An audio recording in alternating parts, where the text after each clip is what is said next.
Good evening, Spiritual Center Spokane. What a pleasure it is to be with you. It is Tuesday evening, and we're going to begin in prayer. So let's go ahead and close our eyes. Take a nice big deep breath. Kind of move your neck and your arms and your shoulders and all of that good stuff. And place your attention upon your heart. See if you can drop from your head to your heart so you're not in a thinking space, you're in a feeling space.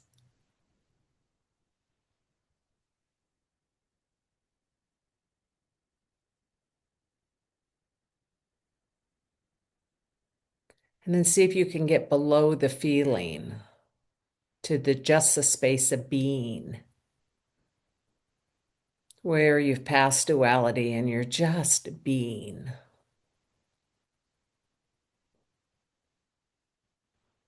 And so, right here and right now, I just speak my word that there's a divine presence that lives within each one of us that is ever present in all living things, that this divine presence is invisible, but it is active in, through, and as all creation. It is creation itself. We call it divine, we call it good, we call it God, we call it love.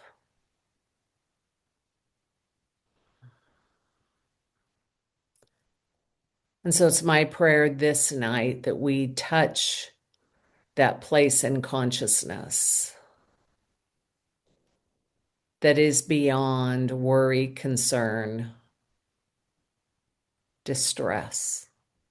It is a field in consciousness that is plentiful. It is full of plenty of all that is good.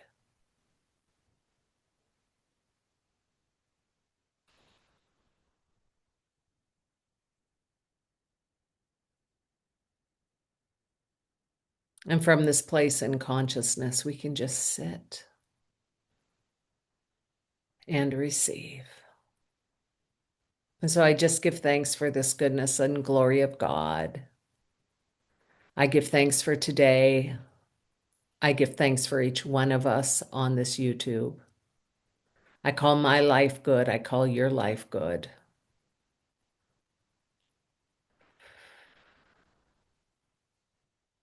And I continue to celebrate and receive, and so it is. Amen. All right, sweet friends, what a delight it is to be with you. So there's been another week that we have been alive, that we have been creating, that we have been journeying. And for this, I'm really grateful. And what a week it is. This is week 3 of my experience of pneumonia, and I'm getting more capacity every day. And it's interesting to witness what goes on within my body and to force myself into self-care. So I'm still in the process of cleaning and clearing my home and preparing it to be rented. And so, what I'm able to do is to do a task for maybe 20 to 30 minutes, and then I rest an hour. And it's kind of like refilling the tank. And it's very visceral, and it maybe takes 45 minutes and it maybe takes 2 hours. And I just pay attention to my body and what it needs at the time and where I'm at. So yesterday I went out to scrub the siding in my house of my outdoor house because it's so dirty. And I was scrubbing, scrubbing, scrubbing. And after a half hour, I said, "Oh, I can't do the whole house like I thought I could." I came in and rested several hours, and today I did another side. So I have 2 more sides left to go. And I am very grateful that I no longer push myself and that I accept what appears to be a limitation as not a limitation, but instead as a reminder that my body requires rest right now. And so then I rest. And then I get up and I go downstairs and I go through a pile of books. And I make a goodwill pile and a bring with me pile. And then I go upstairs and I rest. And then an hour later, I get up and I clean the bathroom for 40 minutes and then I rest for 2 hours. So I'm noticing that stuff gets done, but it gets done very slowly, which I'm not used to, and not on my timing, but on my body and my being's timing. So it's humbling, but also I'm very compassionate with myself and compassionate with others, just knowing that I look fine. I look like I'm healthy. I look fine. If someone sees me out in public, they wouldn't know any different, but I know what's going on inside my reality, inside my being right now. And so that's provided a lot of compassion because I'm unable to see others who look really healthy and realize if they are going through something. And so my compassion for humanity is really quite substantial right now. And I'm grateful for that. Very grateful for that. Yeah.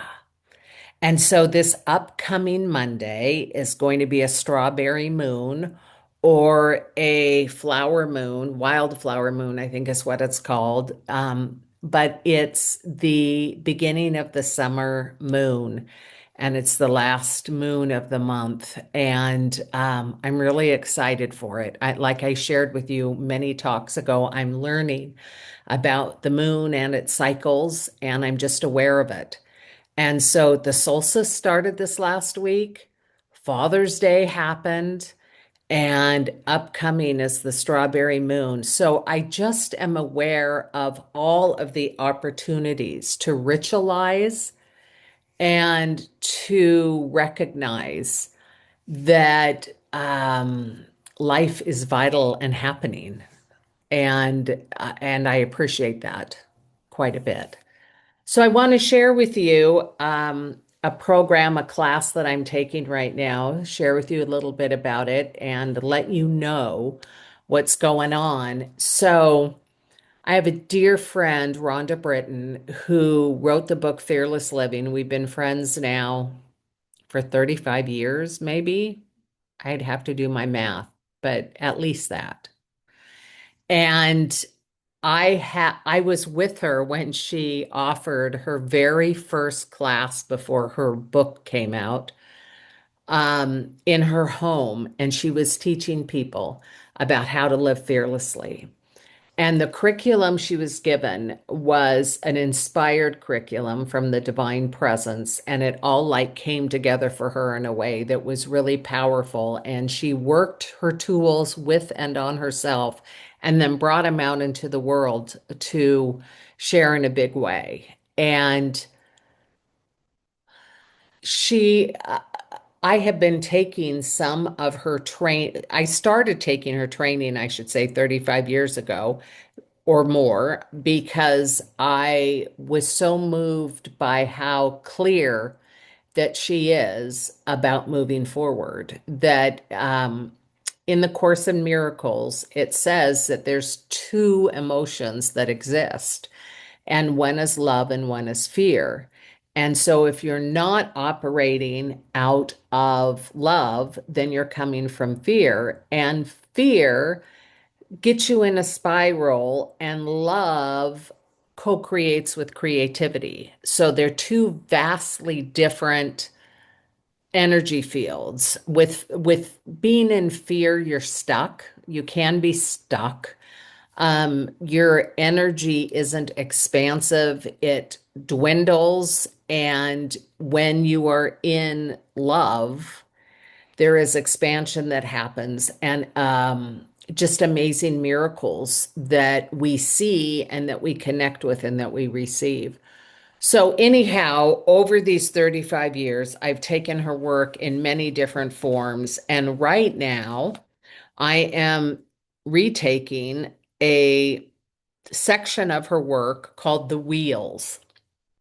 And what she did was get really clear. She, like I said, this was inspired, given work, but she got really clear that we have two operating systems, one that operates in fear and one that operates in love.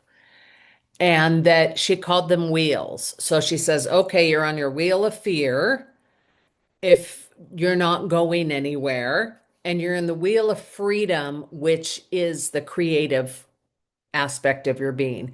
And they're two different wheels. And so she's teaching people how to identify their patterns because we all have patterns when we're in fear, and our patterns are different. So, how do you show up when you're in fear? She calls it the wheel of fear. And how do you show up when you're free? And she calls that the wheel of freedom. So, she teaches the skill when you're in fear to get off of the fear wheel and into the land of freedom. And so I'm in that program right now, and I will be working with some volunteers who are interested in having me coach them through the awareness of both of their wheels so that I'm under supervision and can receive feedback on what's going on. And so I would be doing this as a complementary process. And I think it's probably 2 or 3 sessions I imagine I would be doing. And I'm willing to work with 3 people. So if you think you're one of them, email me at Rev Bonnie B. That's REV, Rev Bonnie, BONNIE, Rev Bonnie B at spiritualcenterspokane.org. That's Rev Bonnie B at spiritualcenterspokane.org. And we can do this on Zoom or we can do this by phone. But I am excited to be practicing doing these fear wheels and getting clear about the distinctions myself. So, in the class that I was taking today, um, where did I put that? Here we go. There was a slide that indicated the top 12 symptoms of fear. So these are ways that you can tell that you're on a wheel of fear, that you are running your fear pattern, your fear program. And these 12 are ones that all of us can identify. And when I say them out loud, you're going to go, well, of course, because I'm not free when this is in operation. Okay. So the first one is when you feel defeated. When you're at a place where you're like, I can't go on anymore, can't do it, you feel defeated, it's too hard, it's too whatever. That is an indication that your wheel of fear is in operation. The second one is impatience. Impatience. If you're really impatient, like, come on, let's go, you are operating from your head, not from your being, not from your heart, not from your congruence. And that's evident because of the energy of impatience. Third is exhaustion. The other side of that, if you're absolutely completely worn out, and you're just exhausted and you can't go anymore. Now, for me, I'm experiencing a form of exhaustion right now, and I'm not on my wheel of fear, but that's because it's associated with the experience that I have been having of pneumonia. And how I see illness is a temporary manifest form in my body of incongruence, that it is, I've stepped out of wholeness, and to me, the cause may be mental, it may be a way I'm thinking, but it also can be that I caught something, as my doctor said, that and I did, because I know exactly where I was and when it happened. And and then anyway, I don't ever beat myself up for being sick, ever, ever, ever, ever. But I realize that my mind and my ability to love and care for myself helps in the well-being. So that's to say, if you're experiencing exhaustion, without having a cause for it that you can point to, that can be an indication that you're on your wheel of fear. The four is shame. If you're in a shame spiral, that you're having the feeling tone that you aren't good enough, that something's wrong with you, then that too would be an indication of being on your wheel of fear. The fifth is self-righteous. And we see this right now in our political life where people are so right that they can't hear anything else and they are being run by fear. And that's a really bold statement to make. And so I don't want you to get caught up in that example, but I just want you to be aware that when you're self-righteous, you're on one end of a pole, and that pole is the pole of fear. Confusion. If you're experiencing a lot of confusion, and again, there's multiple causes for these things, but you when you're in your body and you're aware of what's going on and you just are chronically confused, it's like that can be an aspect of your wheel of fear. Seven is misunderstood. Nobody's understanding me. Nobody's understanding me. And um, for many of us brilliant creatives, the majority of humanity won't understand us. So a long time ago, I let go of the idea of even wanting to be understood. But that is an indication that your wheel is in operation. Out of control, absolutely out of control. Overwhelmed. I can relate to that one. Overwhelmed. I'm in my wheel of fear when I'm overwhelmed, when I just can't figure out how to get from A to B because there's just too much. That's overwhelm. 10 is paranoid, 11 is victimized, and 12 is being paralyzed, unable to take action. So all 12 of those are indications of possibly being on your wheel of fear. So this is how creativity works. The loving divine presence of God prompts or pulls us in a direction.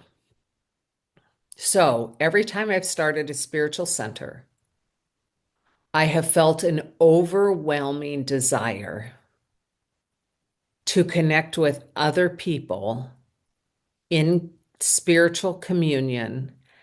And it has felt like a calling that is so strong that I'm pulled. Okay, so there's an idea, there's a revelation, there's an inspiration of something to create. And then, as we're all excited and we talk to our higher self and we're given a name on what we're going to call it, and we're given people who are going to play with us, and we're given locations, and we're given funding, and we're like miracles happen. We start on the way of the calling, on the way of the vision, on the way of the goal, on the way of the thing desired to be created. And then there's roadblocks. And so what happens in those roadblocks is that we have the opportunity to grow beyond them. And that's how we become new. And so it often looks like what's being called fear or the opposite of creativity when we're in that stuck space. And what it is really an opportunity for us to get beyond our limited perception of ourself and move towards something bigger. And so that's where, when we have a literacy in, oh, this is when I'm in the human condition versus this is when I'm in the field or when I'm free. When we have awareness of our operating system, then we have the freedom to go beyond the stuckness. And we also have the gratitude for the place in which we're stuck. We realize it isn't an obstacle. We realize it's an opportunity for a growth spurt to grow beyond who we've been.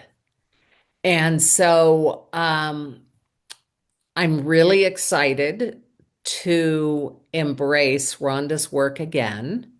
It is my desire when I move, whenever that is, to my new location, that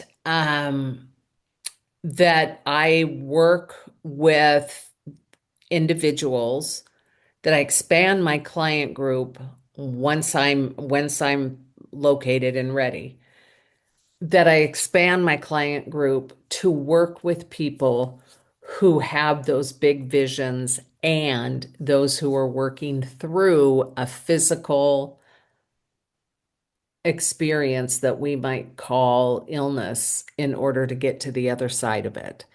And so this process of the wheels is one of the tools that will help me help clients move through that. So, as I mentioned, I will take three individuals, Rev Bonnie B at spiritualcenterspokane.org. Rev Bonnie B at spiritualcenterspokane.org. I will work with three individuals complimentary, and we will determine the wheel of fear and the wheel of freedom. So that's my week. That is my week. I am so grateful to have been with you. I am hoping that this information on fear and freedom was of service to you. And let's go ahead and meditate for a bit. And I'm actually in this meditation going to expand my field very consciously so that it can be of service to you.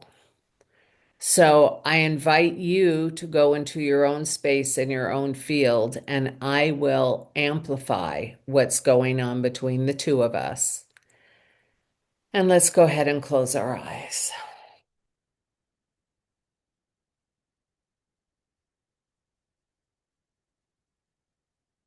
And let's feel our feet on the ground.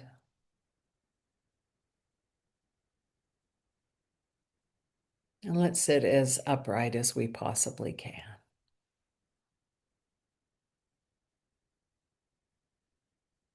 And for a moment, just feel into your belly.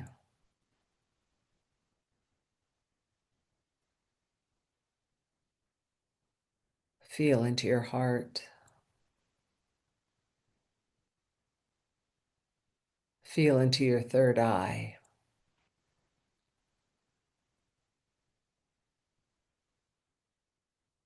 And just allow yourself to go below any emotion that arises or below any thought that arises. Just to be, to witness and go beneath.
And if your mind wanders,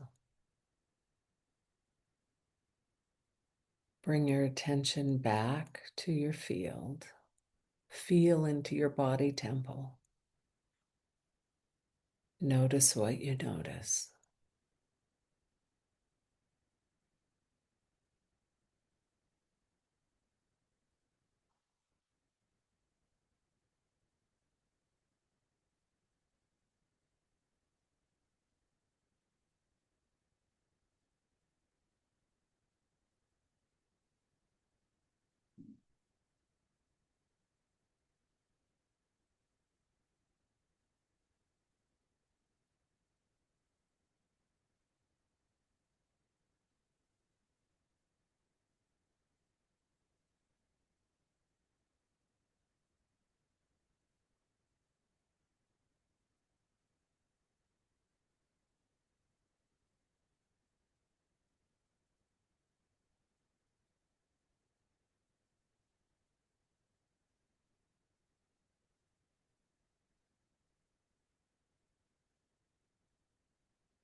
Take a moment to ask yourself the question, is anything calling me? Is there a vision being birthed within me?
And now feel your feet on the ground. Wiggle your body some. Come back into the present moment where you're awake, where you're feeling alive and vital. And right here and right now, I just give thanks for you. I give thanks for me. I give thanks for this thing that we call life.